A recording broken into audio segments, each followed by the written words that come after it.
Ok, lo primero que tengo que hacer es derivar, pero para derivar necesito identificar qué tipo de derivada es.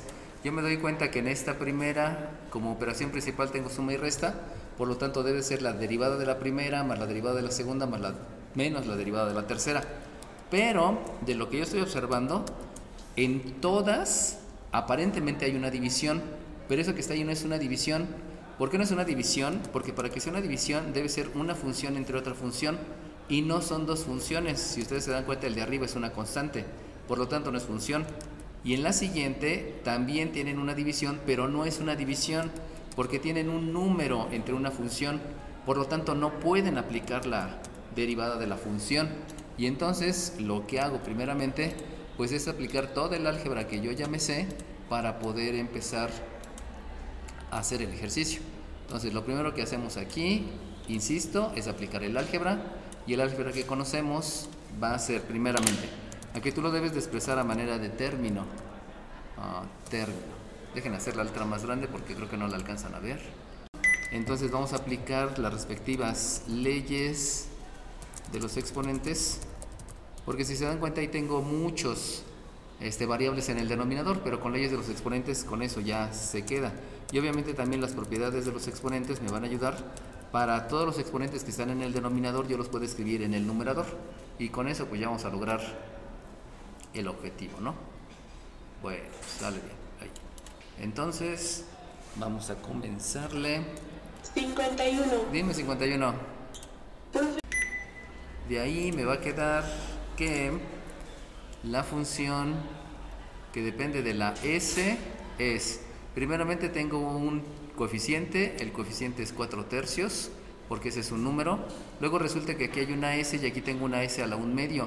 Por lo tanto, como tengo una s y una s a la 1/2, lo que hago es multiplicarlo, aplicando leyes de los exponentes, me va a quedar s a la 3/2, pero como está en el denominador, la voy a escribir en el numerador utilizando propiedades de los exponentes. Eso me va a generar que voy a tener una s a la -3/2. Procuren hacer bien las s, porque luego la pueden confundir con un 5 y también los 13, ¿no? En lo particular yo tengo mucho problema con las s y con los 5, procuren hacerlo bien, ¿no? Luego en el siguiente yo simplemente tengo el logaritmo neperiano de un argumento que es s, y luego viene una resta, y en esa resta otra vez vuelvo a detectar que tengo un coeficiente, por lo tanto el coeficiente es 1/2, y el exponente lo tengo en el denominador, por lo tanto lo único que hago es expresarlo con propiedades de los exponentes en el denominador y ya tengo un exponente negativo.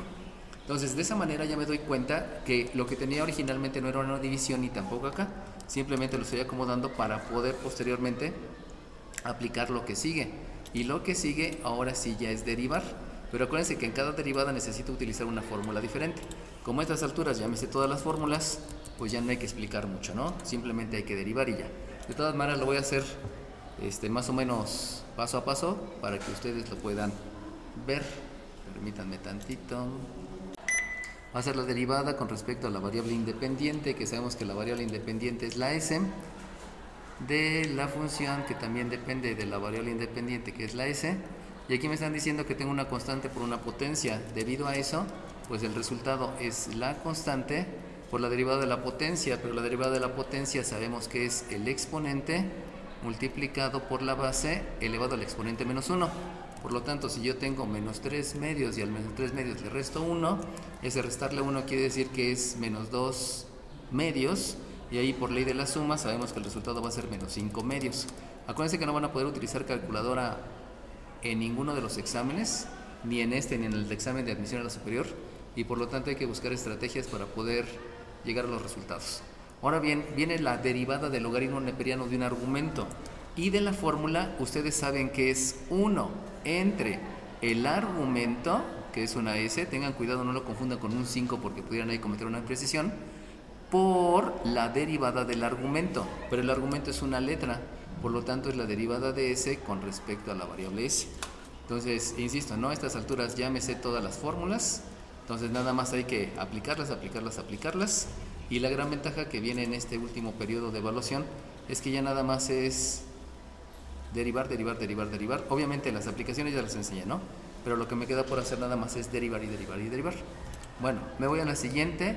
En la siguiente tengo una constante por una potencia, por lo tanto sabemos que la derivada de la constante por la potencia es la constante que multiplica a la derivada de la potencia, y la potencia es el exponente por la base elevado al exponente menos 1 por la derivada de la base con respecto a la variable independiente. Y ya, con eso ya hice la derivada. Bueno, ahora el detalle es que recuerden que todas las derivadas, para poder expresar el resultado hay estándares de calidad, y esos estándares de calidad hablan precisamente a que debe de estar factorizado. Entonces lo primero que debo de hacer es precisamente pensar en que se debe de factorizar todo. El factorizar de manera inmediata sabemos que es por máximo común divisor, pero esa factorización de máximo común divisor también implica que necesito irlo acomodando por términos. Saben que el término comienza con un signo, coeficiente, variable, etcétera, etcétera, ¿no? Entonces, la derivada con respecto a la variable independiente de la función que depende de la misma variable es... Vamos a revisar primero los signos. Si se dan cuenta por leyes de los signos, aquí hay un negativo, aquí hay un positivo y aquí hay otro positivo.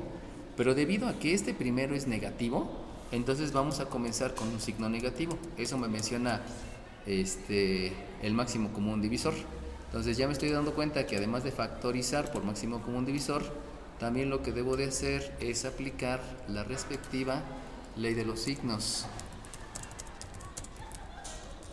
Ok, entonces comienzo con la factorización. El máximo común divisor va a tener un negativo. Me voy con los coeficientes. Si se dan cuenta hay un coeficiente 4 y hay un coeficiente 3, pero aquí tengo coeficiente 1 y coeficiente 2. Eso quiere decir que en el numerador no hay un número máximo que divida a todos. Bueno, sí hay, que el número más grande que divida a todos es entonces el 1. Puedo decir que el máximo común divisor tiene un denominador que es 1. Y cuando me voy al denominador, tengo un 3, tengo un 2, aquí hay un 1 y aquí hay un 2.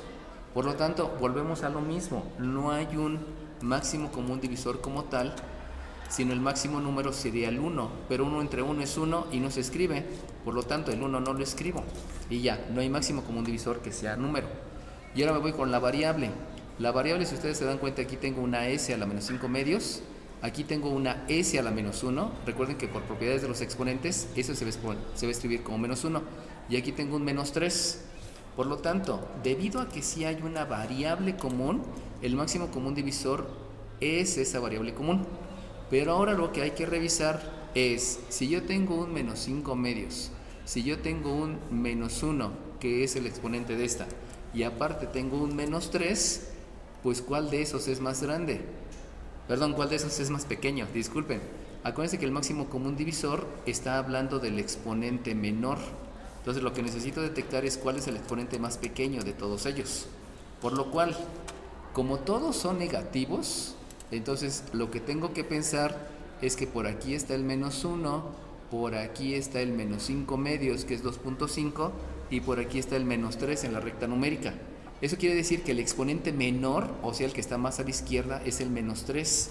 Y eso implica entonces que aquí debo de escribir un exponente que es menos 3. ¿Por qué? Por la factorización por máximo común divisor. Vuelvo a repetir, siempre va referido al número mayor que divide a todos, pero también está referido a la base común que tenga el exponente más pequeño. Eso lo hemos mencionado desde hace mucho tiempo, ¿no? Entonces, ahora sí, ya que tengo el máximo común divisor, acuérdense que la estrategia es dividir.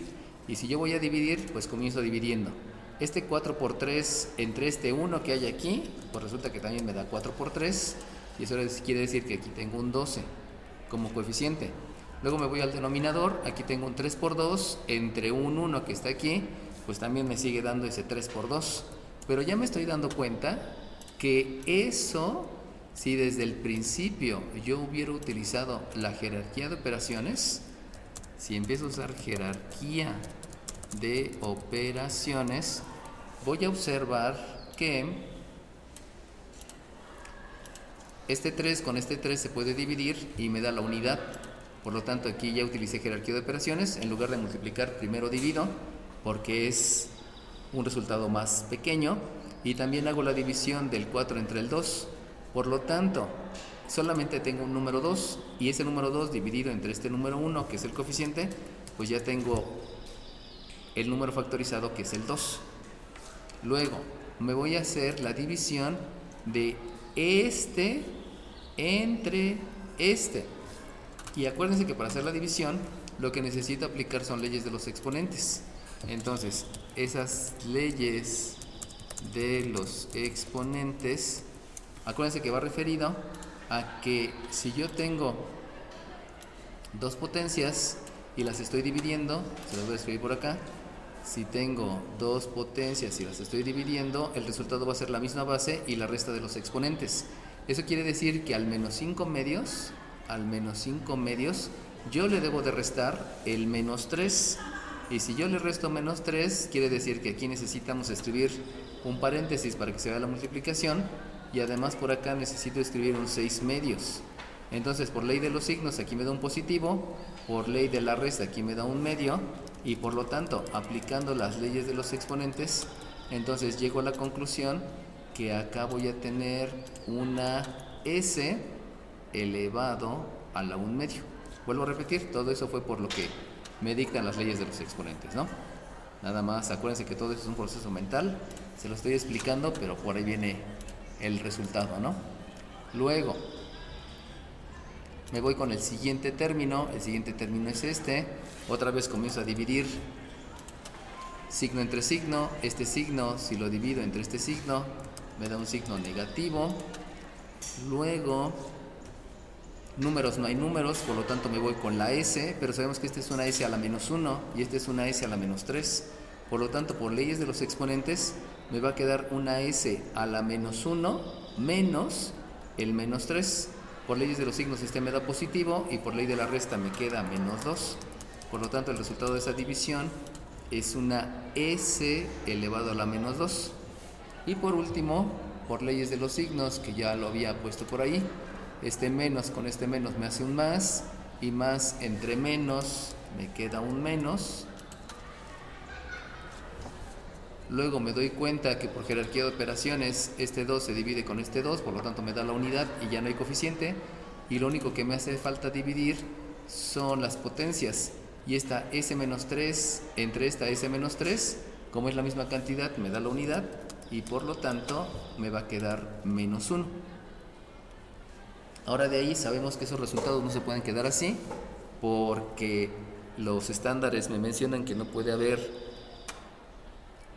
exponentes negativos y entonces lo que voy a aplicar aquí, pues primeramente, dime.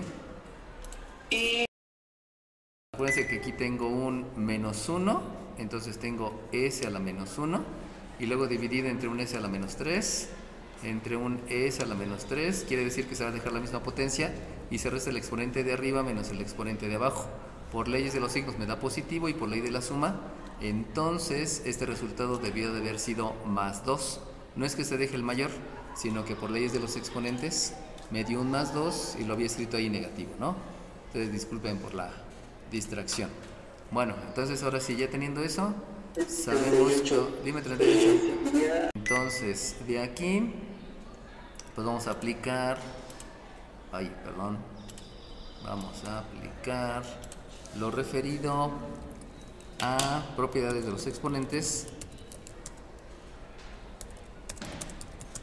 debido a que no necesito exponentes negativos y como ya hay exponentes negativos, pues no puedo dejar ahí ningún exponente negativo, ¿no? Por lo cual, entonces ya voy a tener que la derivada con respecto a la variable independiente de la función que depende de la misma variable independiente es menos 1 entre S cúbica. La propiedad de los exponentes dice que hay que escribir lo mismo, pero con el recíproco, pero con exponente negativo. Y ese S a la 1 medio no lo puedo dejar como raíz, entonces quiere decir que también vamos a aplicar leyes de los exponentes. Y si aplico leyes de los exponentes, en lugar de escribir S a la 1 medio, voy a escribir 2 por la raíz cuadrada de S, disculpen, menos S al cuadrado menos 1. Ahora bien, si ustedes se dan cuenta, estoy repitiendo solamente lo que está arriba, pero aquí hay un pequeño detalle. Acuérdense que nos habían enseñado que siempre las potencias mayores deben estar al principio. Entonces yo lo debo de ordenar adecuadamente y si lo ordeno adecuadamente, esta S cuadrada no puede quedar ahí. Por lo cual necesito escribir a la S cuadrada primero. Pero si escribo a la S cuadrada primero, me va a quedar negativo. Y acuérdense que yo no puedo empezar con un número negativo dentro de la factorización. Por lo tanto, debido a que debo de dejar la s cuadrada primero, lo que vamos a hacer, además de lo que les había dicho, va a ser aplicar la ley de los signos. Porque, insisto, necesito que esa s cuadrada quede al principio y no quede negativa. Entonces vamos a reacomodar. Por lo tanto, este menos ya no está, porque estoy multiplicando por leyes de los signos. O sea, este menos que está aquí con este menos que está aquí ya es positivo para que este quede al principio. Por eso estoy aplicando leyes de los signos. Y entonces aquí me va a quedar una s cuadrada. De la misma manera, este menos por este ya me va a quedar un menos 2 por la raíz de s. Y obviamente este menos por este menos me va a quedar un positivo. Eso implica que dentro de leyes de los signos también lo que estoy haciendo es aplicar la propiedad distributiva.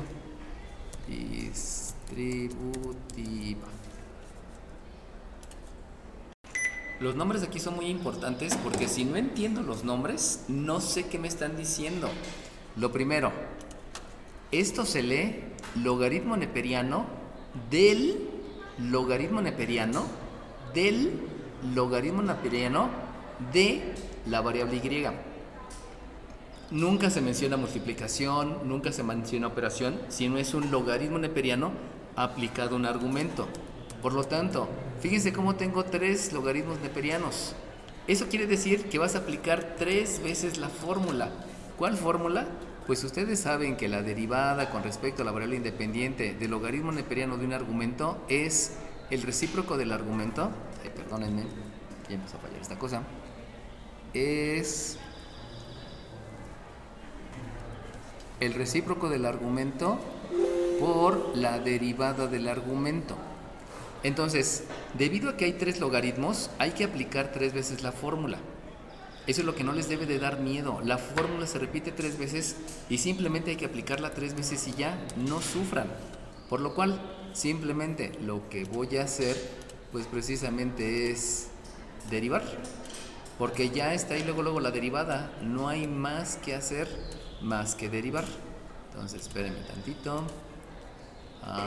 Vamos a derivar. Y si voy a derivar, entonces es derivar 3 veces al logaritmo. Entonces, la derivada con respecto a la variable independiente de la función que depende de la misma variable independiente es, fíjense bien, voy a aplicar la fórmula del logaritmo donde el argumento es este que está acá. Por lo tanto, lo que voy a escribir es 1 entre el argumento, porque este completo es el argumento del primer logaritmo, multiplicado por la derivada de este argumento. Pero si se dan cuenta, este argumento es otro logaritmo. Por lo tanto, por ser otro logaritmo, otra vez debe de ser 1 entre el argumento. Vuelvo a repetir, este es el segundo logaritmo. El argumento de este segundo logaritmo solamente es lo que estoy marcando ahí. Por lo tanto, es 1 entre el argumento por la derivada de este argumento. Pero este argumento otra vez es otro logaritmo. Por lo cual es 1 entre el argumento de este logaritmo, donde si se dan cuenta solamente es la letra Y, multiplicado por la derivada de este argumento. Pero como es una letra, entonces es la derivada de la letra con respecto a la variable independiente. Va de nuevo la explicación. Este logaritmo tiene este argumento. Ahí está. Luego, por eso estoy diciendo 1 entre el argumento. Y luego resulta que tengo otro logaritmo.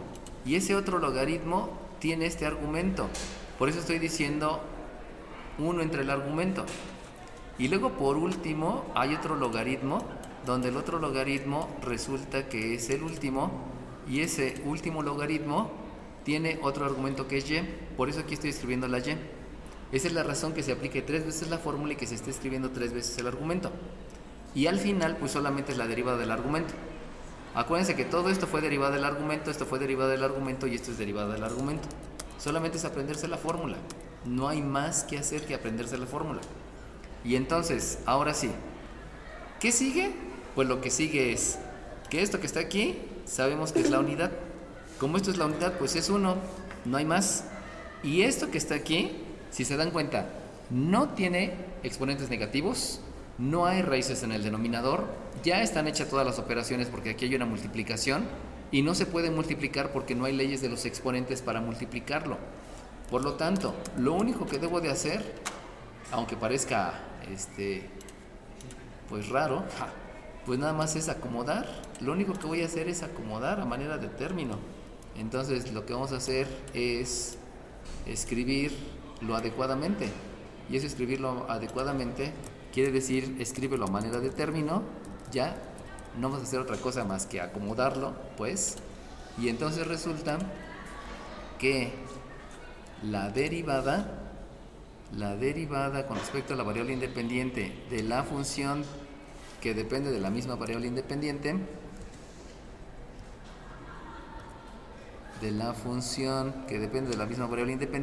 es 1 entre toda esta multiplicación. ¿Cómo lo acomodo? Pues acuérdense que hay que acomodar la manera de término.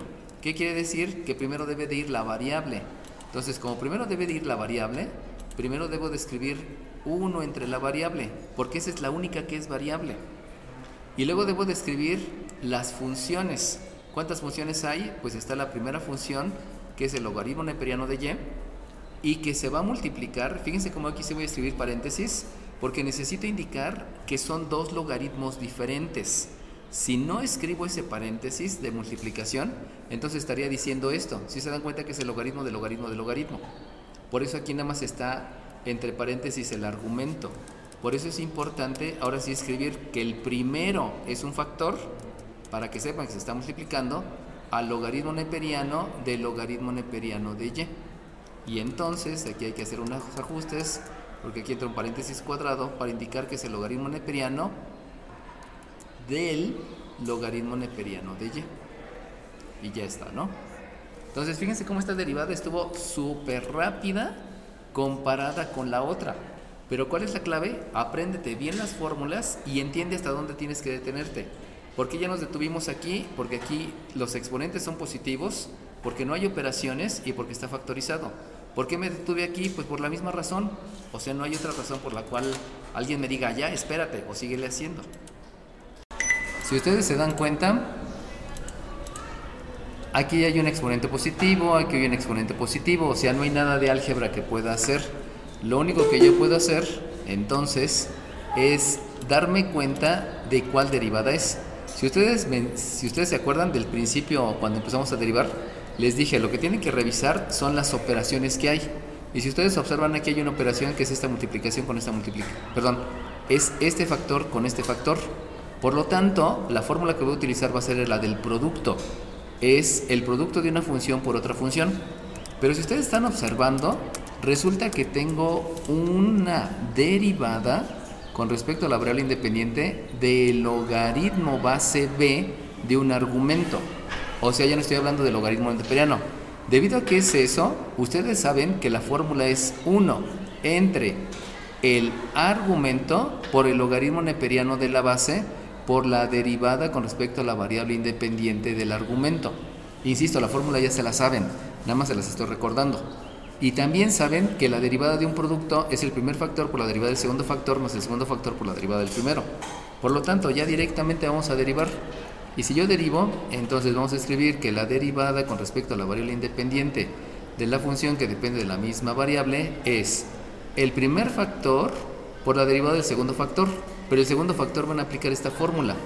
Por lo tanto, si aplico esa fórmula, es 1 entre el argumento, acuérdense que esto se llama argumento, lo que está después del logaritmo, por el logaritmo neperiano de la base del logaritmo, que es base 7, multiplicado por la derivada de este argumento. Y la derivada del argumento, al ser una potencia, se convierte en el exponente por la base elevado al exponente menos 1 por la derivada de la base con respecto a la variable independiente.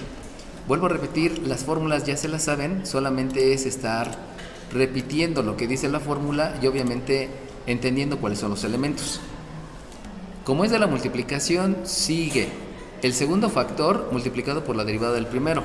El segundo factor, saben que es el logaritmo base 7 de x cúbica. Ese es el primer factor, perdón, ese es el segundo factor, multiplicado por la derivada del primer factor. Pero el primer factor es una potencia. Como es una potencia, la derivada de la potencia es el exponente por la base elevado al exponente menos 1.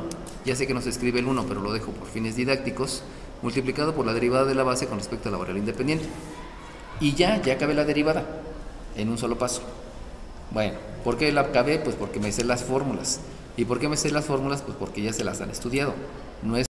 Comienzo factorizando, y la manera de factorizar siempre es pensando en el máximo común divisor. Es el que más vamos a estar utilizando.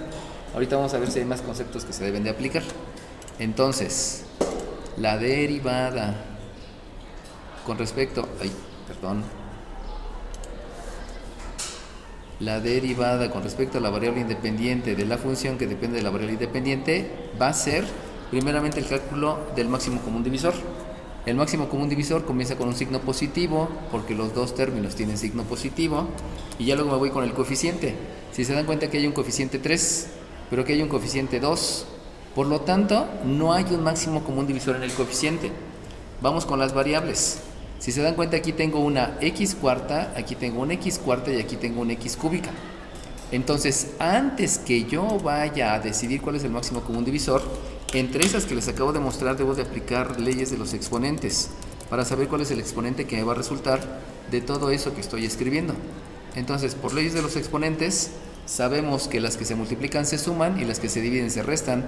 Por lo tanto, este 2 más este 2 más este 2 me da un 4, menos un 3 me queda 1. Eso quiere decir que aquí tengo una variable que es x a la 1. Ahora bien, vamos al otro.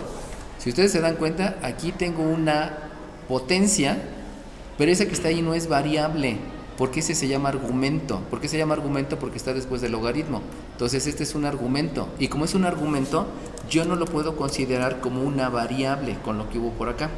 Y eso quiere decir que la única variable es esta. Y si se acuerdan, esta era x a la 1 y esta también es x a la 1. Por lo tanto, el máximo común divisor precisamente es ese x a la 1, que no lo escribo, ¿no? Y después de ahí, pues resulta que sigue la función logarítmica. Pero si ustedes observan, esta que está aquí no es una función logarítmica. Esta que está aquí, ¿cómo se llama? Esta que está aquí, entonces, esto es una constante. Por lo tanto, es un coeficiente. ¿Por qué es un coeficiente? Porque si bien es cierto, hay una función logarítmica, pero se le están aplicando un número. Entonces, si ustedes pudieran tomar su calculadora y apachurran logaritmo neperiano de 7, les daría como 1.85 tal vez. No lo sé, no estoy seguro. Pero ese 1.85 es un número, por lo tanto es un coeficiente. Y eso implica que esto no es una función logarítmica. Y como no hay función logarítmica, pero aquí sí hay función logarítmica, pues no hay un máximo común divisor que obedezca a la función logarítmica. Eso quiere decir que simplemente lo debo describir como coeficiente y ya se acabó. No hay más que decir. Por lo cual, ya tengo completo mi máximo común divisor, y lo que debo de hacer entonces es hacer la división. Acuérdense que para obtener el otro resultado de la factorización siempre va a ser la división. Entonces, si yo comienzo a dividir con coeficientes. Si divido coeficientes, aquí tengo un coeficiente que es 3 y un coeficiente que es logaritmo neperiano de 7. Dividido entre un coeficiente que es 1, pues sigue siendo el mismo. Por lo tanto, aquí me queda un 3 entre un logaritmo neperiano de 7. Eso es un coeficiente.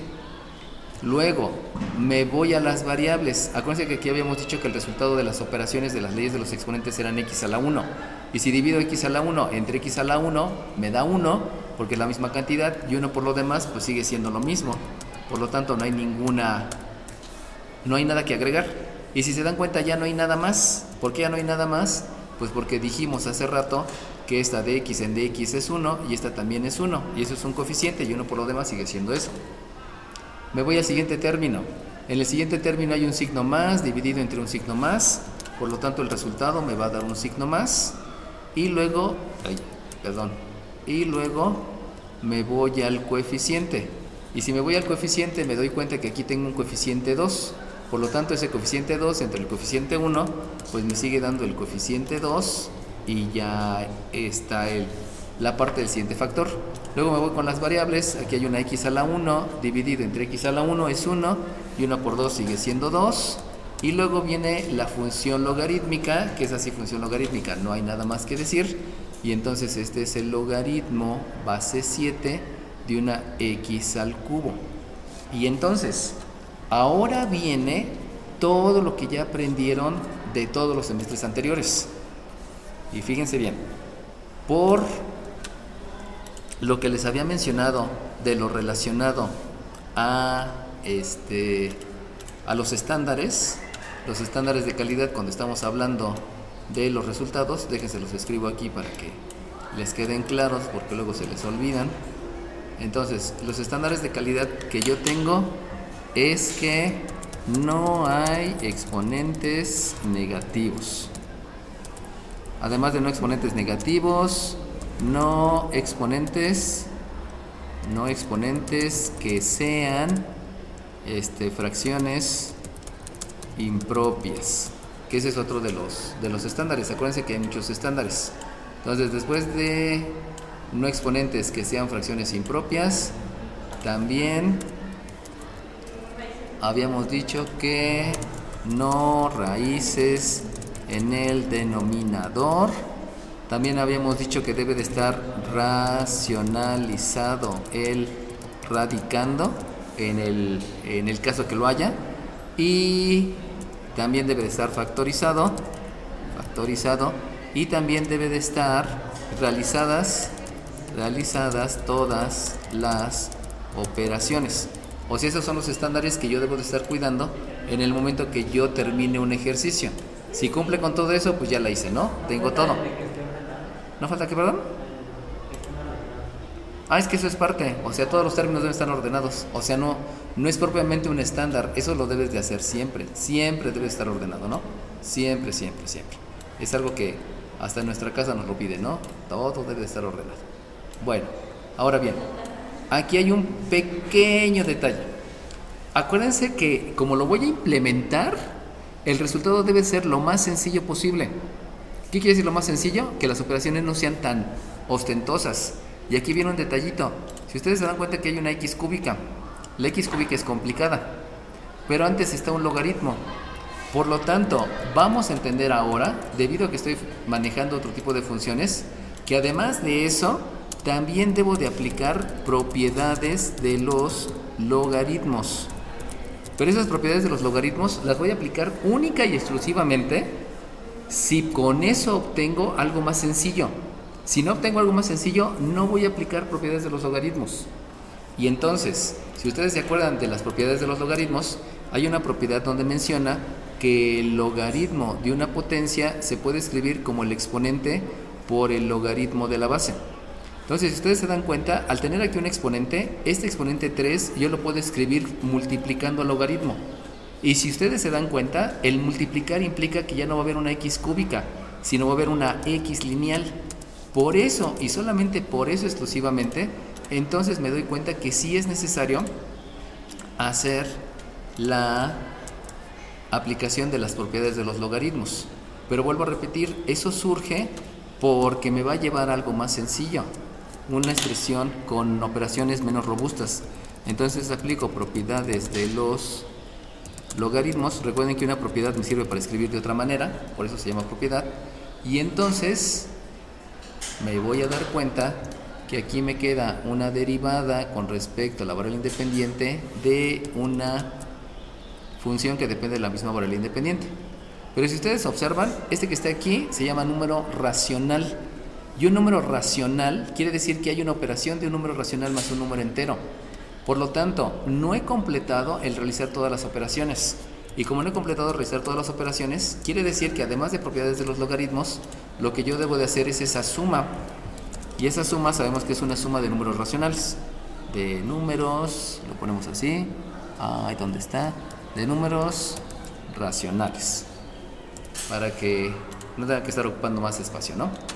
Y debido a eso, entonces, la suma de números racionales me va a llevar a que aquí hay un mínimo común múltiplo, que son todas las bases que están en el denominador. Y si se dan cuenta, el mínimo común múltiplo es logaritmo neperiano de 7. Por lo tanto, aquí me va a quedar la raya de fracción con el logaritmo neperiano de 7. Pero si ustedes se acuerdan, el logaritmo neperiano de 7 es una constante. Y las constantes deben ir al principio. Por lo tanto, voy a escribir el mínimo común múltiplo hasta acá, al principio. Tengan cuidado porque estoy aplicando muchos conceptos. Luego escribo la variable y ahora sí hago la suma de estos números racionales. ¿Cómo se hace la suma? Pues ya saben que la suma es mínimo común múltiplo entre el denominador, que me da 1, multiplicado por el numerador. Por lo tanto, el resultado ahí me da un 3. Más mínimo común múltiplo entre el denominador, que es 1, me da otra vez logaritmo neperiano de 7, multiplicado por el numerador, pues no lo puedo multiplicar porque no hay bases iguales. Eso implica que el resultado me va a quedar un 2 por el logaritmo neperiano de 7 por, aquí hay que escribir el paréntesis, por el logaritmo base 7 de x. Ahí me estoy comiendo algo. Acuérdense que estoy aplicando propiedades de los logaritmos y por lo tanto este 3 va a quedar aquí multiplicando y este 3 por este 2 me da un 6. Eso implica que este 2 no es un 2, sino en realidad es un 6. Listo. Y entonces la pregunta es, ¿ya acabé con eso o todavía puedo hacer algo más? Lo que hace falta es factorizar y hay que factorizar debido a que aquí tengo un 3 y tengo un 6. Y si se dan cuenta hay un número más grande, hay un número mayor que puede dividir a los dos. Y ese número que puede dividir a los dos es el 3. Por eso es importante desde aquí aplicar propiedades de los logaritmos, porque surgen más posibilidades. Recuerden que hay que utilizar propiedades de los logaritmos porque x cúbica es más complicada que una x. Y como esto se va a implementar, deben de buscar que las operaciones sean más fáciles. Y dentro de eso viene la factorización. Entonces, el máximo común divisor, ya saben que es el 3. Por lo tanto, la derivada con respecto a la variable independiente de la función que depende de la misma variable independiente es el 3 que acaban de factorizar y que se escribe al principio porque es un coeficiente, luego logaritmo neperiano de 7, que son coeficientes, luego viene la variable y luego tengo que hacer la división. Si divido este 3 entre el máximo común divisor, sabemos que me da la unidad. Como me da la unidad, pues hay que escribir la unidad más, si ustedes dividen este 6 entre este 3, me queda 2 y por lo tanto aquí debo de escribir un 2 por el logaritmo neperiano de 7 multiplicado por el logaritmo base 7 de la x. Ahora bien, fíjense chiquillos, porque aquí es donde viene la confusión. Como este 2 está aquí, si aplico propiedades de los logaritmos, algunos textos mencionan que el resultado es logaritmo neperiano de 49. ¿Por qué? Porque este 2, como lo escribo como exponente, me queda 7 al cuadrado y 7 al cuadrado me da 49. ¿Sale bien? Pero acuérdense que habíamos dicho que necesitamos lo más simple. Y si ustedes hacen eso, el 49 es más complicado que un 7 y un 2. ¿Por qué es más complicado el 49? Pues porque el 49 es el producto de dos números primos. Por eso es más complicado. Entonces ahí es cuando no deben de aplicar propiedades de los logaritmos, a pesar que en algunos lugares lo mencionan que aquí hay que escribir logaritmo de 49. No, porque el 49 es más complicado que el 7 y el 2. Esa es la razón, no hay como que mucho que decir. ¿Sale bien, jóvenes?